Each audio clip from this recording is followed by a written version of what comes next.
How's it going, everyone? We are going to compare two applications, OP Auto Clicker versus the Speed Auto Clicker. The first thing that I want to talk about is the ease of use. The OP Auto Clicker is super simple, as we can see with the user interface right here. Just set your click intervals and press start, you should be good to go. Now, for the Speed Auto Clicker, it is a bit more advanced and tacky than the OP Auto Clicker with some extra settings and statistics. The winner in my case, it's going to be the OP Auto Clicker because it's simpler for beginners. Just download the application, set your intervals, and get started. Now, let's talk about their features.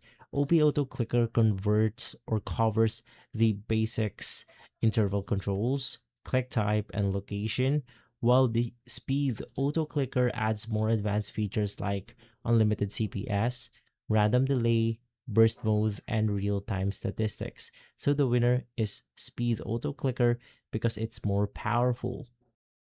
Now for speed and performance.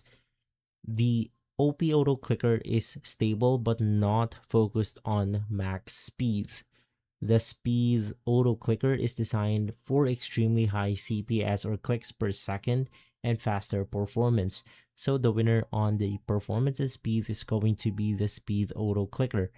For safety, both are generally safe if downloaded from the official sources. However, antivirus warnings can happen because they simulate mouse input, not because they're viruses. And now, what's their best use cases?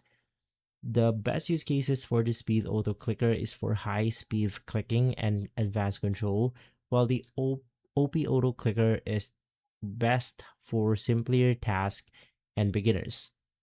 As a conclusion, you want to use the OP Auto Clicker because it's simple and reliable, and you want to use the Speed Auto Clicker because it's faster and way more advanced. And so if this comparison has been helpful, leave a like, subscribe, and follow us for more videos like this. Thanks for watching.